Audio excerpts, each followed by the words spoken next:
Do you want early access? Do you want uncut reactions? If so, then check out our Patreon. Link in the description down below.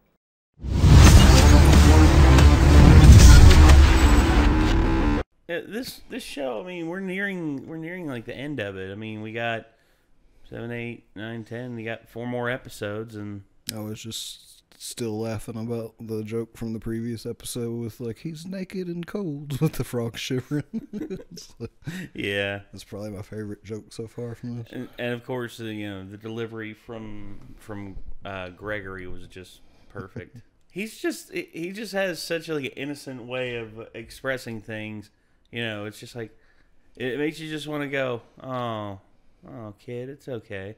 In the last few episodes, we've gained some characters, we lost some characters. I mean, we gained a horse character. He was went with them in the mansion, and then we found out that the mansion wasn't haunted. It was just 2 people who were bordering on the geriatric, forgetting that they had built their houses together.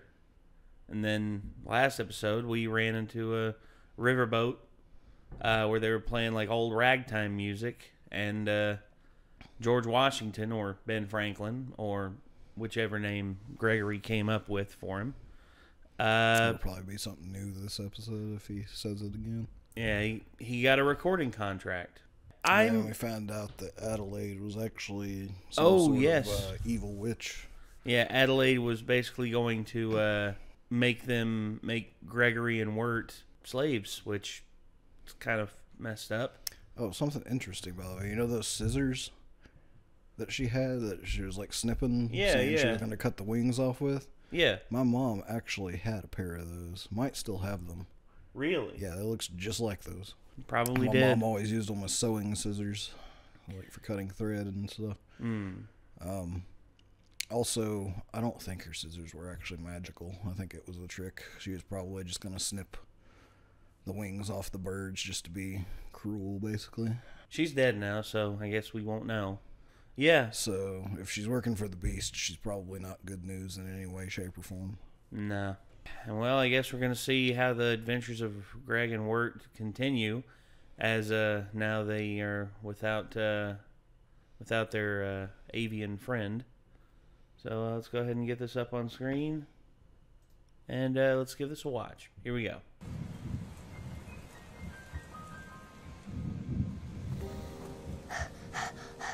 What are we doing? We're walking, Greg. But where? A place to wait out this rain. Shouldn't we wait for Beatrice? About that. I don't need Beatrice.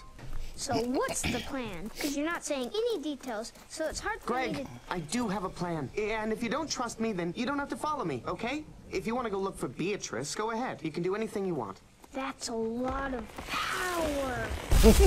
Wirt! Oh no, did I knock down that tree with my powers? Greg, look. Axe marks. Someone chopped it down. Indeed, 'twas I. Oh! Stop! Listen! The Beast knows your presence. Keep hardy in both body and spirit, and you shall be safe from him. Fall ill or lose hope, and your life shall pass into his crooked hands. Children, please! We should talk. Now, to find some place to wait out this rain. As long as it's not that old broken Shh. down... It's perfect. Come on, Greg. Wirt. Ain't that just the way? Dum-da-dum-dum-dum. Get that frog out of your pants. He can do what he wants. Hey, what's in these old baskets? Smell like butt. Whoa. What? We're rich. What? Look, it's full of black turtles. We're turtle rich. Auntie, I finished sorting. Who are you? We're burglars. No. Oh, no! Gregory! What the fuck, Greg? Gregory! Bruh! And we thought this place was abandoned, so... So we came here to burgle your turts. No, it's not true. Burgle your turts. Hide yourselves at once. Auntie Whispers is coming soon. What? Oh. Auntie. Lorna, my sweet child. Has anyone come here today? Nay, Auntie, not a soul. You're a good girl, Lorna, but you deceived me. I speak the truth, Auntie, I swear. Deceive me not, child. I can smell them. I can smell the children in this house. Tell me where you are hiding them, precious one. The ringing of the bell commands you. Look. In the basket. Oh, my dear. Why, all along you meant it'd be the turtles that smell so ripe. Then off to bed go I, and you, Lorna, you shall sort the bones of those who have been eaten here before. I have finished already. Then clean this floor until it shines. The ringing of the bell commands. Keeping you busy is the only way to keep the evil spirit from driving you to wickedness. What the hell? Come out, my turtles. She sleeps. Are you all right? You've been coughing a lot. It's my illness. It's the reason Auntie Whispers is so hard on me. Gosh, that lady is so bad. I don't mean to insult your family, but... Oh, she's not my real aunt. Oh my gosh. See? Hey, where'd Dr. Cucumber go? Hey, I'm gonna get you. So, you gotta Cucumber. keep sweeping till you're done? Well, that's accurate. I mean, The he's work never green. ends. If I help and we get the work done fast, maybe you can... Escape? With you? Yeah. Can we escape with you too? Greg? Here. You and I... Uh-oh. Hey, No, you can Greg, hide. no. You can hide. I think we're done. Why have you come here?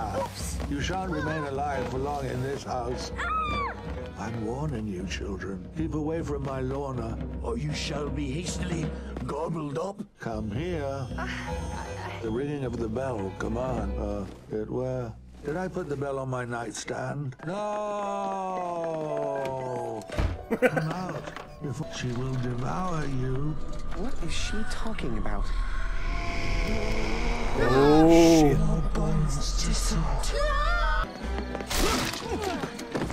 Your plan was better. I'm sorry, my turtles. But I must fear. Isn't that how it always goes? The ringing You meet a of the cute bell girl and she commands mostly you. just wants to eat your soul. What the? Say what? So isn't that how it always goes? You meet a cute girl finally and it turns out she just wants to eat your soul. Oh, he ate the witch's magic bell when... Fine, do something. The ringing of the bell commands you. Stop making me want to do bad stuff, spirit.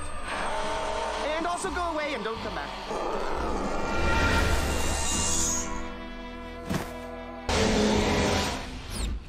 Hey, that worked. What? You saved me. Oh, my Lorna. Auntie Whispers. I thought they'd stolen you away. No, Auntie, they saved me. They banished the evil spirit with the power of the bell. You can have it back after Greg Jr. goes to the bathroom. Oh, Lorna. Now that you're cured, you won't be needing old Auntie Whispers anymore to look after you. Oh, Auntie, no. Oh. I would never leave you. You are my family. Oh. Beware of my sister Adelaide. She lives in the pasture. She must not be trusted. Oh, they know. Perhaps I'll see you again someday. I hope so. You saved the day twice today. Yeah, I guess. But so what? We're still not any closer to getting home. I don't know if we'll ever get back home. Sure we will. What can stop us? You got a plan, remember? I lied. Aw, come on. Let's go, Captain. Yes, yes. All hope will soon be lost. We're lucky the boy had the pluck to best you. Your play could have cost us both. Don't you care about keeping the lantern lit? Don't you care about your daughter's soul? There has to be another way. No, there is only me. There is only my way.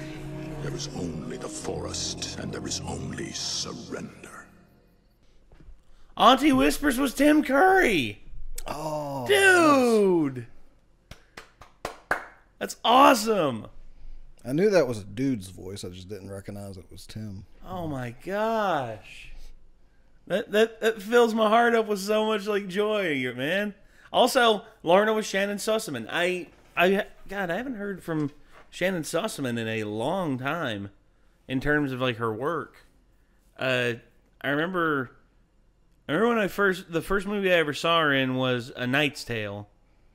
You remember that one, Nick? A Knight's Tale. It had Heath Ledger. I don't think I ever saw it. It was actually really, really good. Okay, so Samuel Ramey is an American operatic bass baritone. So I guess that's why they got him to play the Beast, because he could do a low voice. Well, his low voice. I mean, he's got a great voice. Yeah. I mean, also, knowing this song, knowing this show's tendency to do songs occasionally, I wouldn't be at all surprised if he sings at some point before the end of the show. Well, I mean, if he's got the voice for it, man. I mean, by all means. That might explain why they got a operatic singer to voice him as well. They might have a plan for him to sing a song at some point. Yeah. Maybe when the kids are finally confronted by him or whatever, he's gonna sing an evil song. Yes. Sing about losing hope and losing yourself in despair. Because that seems to be his play. He's chipping away very slowly at Wirt's like confidence and Wirt's Wirt's like happiness and everything, and he'll very soon, I guess, try and like turn Wirt, because I think also he's clearly manipulating the woodsman. Oh, clearly, with like his daughter's soul as a token, and I think the woodsman is possibly not realizing that he's already in the position of pretty much having given in to the Beast. I think the one thing about him is I'm not sure. Like, the lantern seems like to me that's the second or third time I've heard the Beast mention the lantern. I'm wondering if the Beast is using using the woodsman's daughter's soul as a bargaining chip to have the woodsman do his bidding, or if it's a lie. Or if, like, so my guess is he must have taken the daughter's soul out and put it in the lantern, and it has to be constantly fueled to keep her soul from, like, basically passing on. Yeah, just like but fading away or whatever. But that's the thing. I mean, how are you going to get her back? Maybe he has some kind of deal with him that if he maybe trade the boys for his daughter, maybe, or something. Well, I don't think so, because he's trying to keep them safe, sort of, to an extent. Like, he's trying to be like, you need to get out of here. Like, don't give in to despair, you know. Well, I think he's like, it's too late for me and my daughter, and basically I think he's just biding time, hoping maybe eventually the Beast will either relent and lose interest in him and his daughter's soul, or like maybe he'll find some way to defeat him or something. I don't know. Maybe. But at the same time, it also just seems like he's kind of just giving in to whatever the Beast wants him to do, you know? Yeah, and I hate that, because could also be one of those situations where his daughter is already lost and the Beast is just tricking him, essentially. That's what I think, maybe. I mean, I think the Beast is lying to him, and he's buying it because his heartache for the loss of his daughter was so much. In which, I mean, I can't speak on that because I don't have a daughter, but I do have family members that if I did lose them, you know, I would be very, like, heartbroken, and I don't know, if someone came to me with the offer saying, hey, you can get them back or you can keep them alive by doing this. I mean, I don't know. I mean, no one can really know that situation until they're in it. You know, we can always say, oh, yeah, I'd never do anything like that. But the human mind is a very fragile thing sometimes. And if you're, what's the word I'm looking for? If you're already, like, fragile from the loss, I mean, who's to say you wouldn't go through with a deal like that? I don't know. Anyway, those who are already in bad positions are more easily manipulated.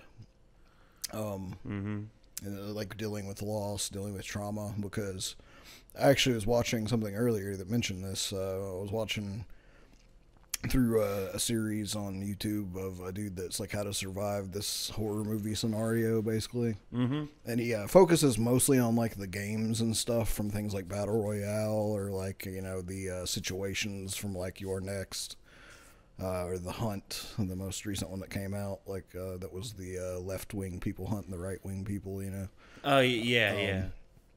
And but he did have one on Midsommar and how to survive that situation. And he was pointing out how basically the thing with Midsommar is it was a cult, and they were absolutely preying on the girl's like loss and stuff with manipulation, saying like, you know, obviously she can't survive on her own, and she needs them to replace her family that she lost. So that's kind of the thing, is like people in that situation are easier to manipulate due to their sadness, and basically the hole within them can be easily filled with toxicity if they're not careful.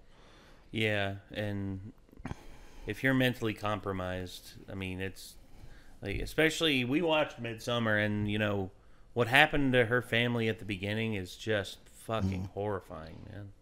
Yeah, he was pointing out a lot of the situations with that, and he was like, going out of the country whenever you're dealing with this sort of loss is absolutely the worst idea imaginable. Yeah. And he's like, it could cause you to even have a psychotic break, like when you're going through that. He's like, you do not want to be in a place with like unfamiliarity and stuff like that. It could sensory overload you essentially, and cause really bad mental health. Well, one that worse than you're already experiencing.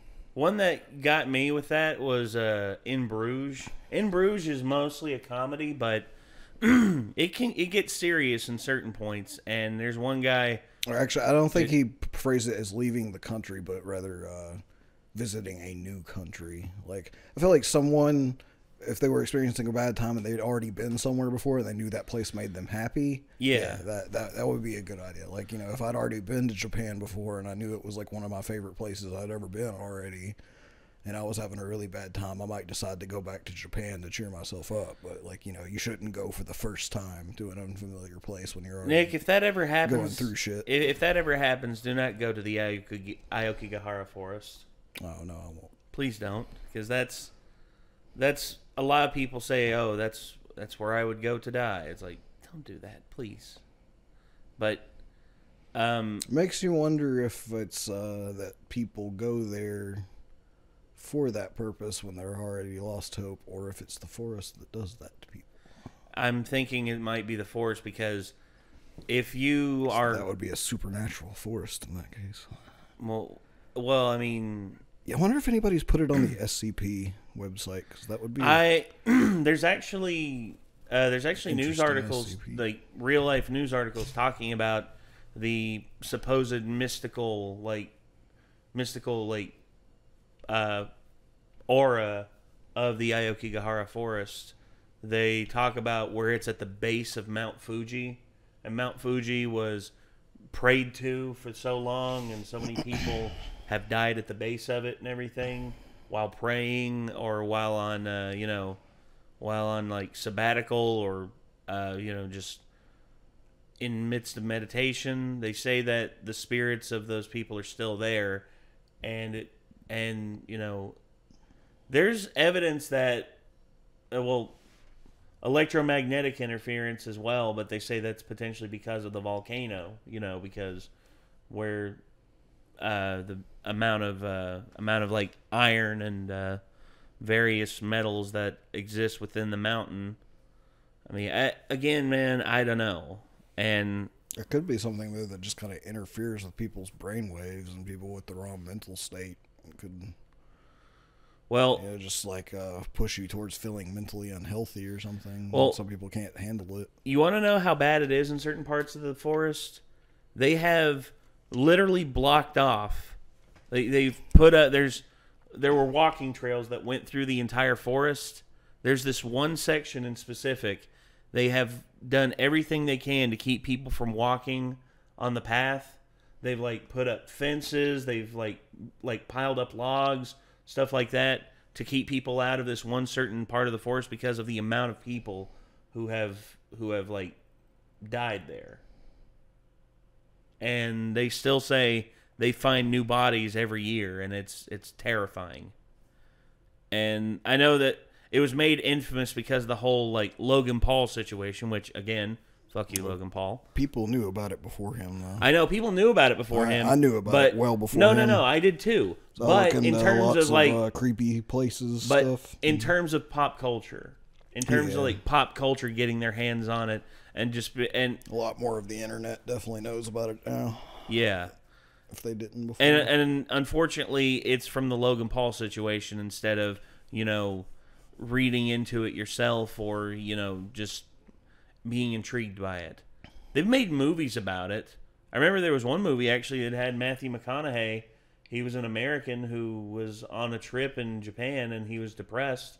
And he actually runs into another man who's on his way to the Aokigahara forest. And they both talk about what's led them there and, what's basically made them commit to doing this. And I don't know what the full context of the film is because I didn't watch it. But it had Matthew McConaughey, Ken Watanabe. It looked pretty good. And honestly, I don't know. I might give it a look. But then they made a horror movie, which was not good. It was not a good horror film. It was very cheesy. I did watch it, and outside of Natalie Dormer, playing the lead, there was nothing I really found interesting about it. But all right, this was Over the Garden Wall, episode 7, The Ringing of the Bell. Ding ding. It was awesome. They got Tim Curry to be in this, and also. The plot keeps thickening, dude. I wonder how this is all going to resolve.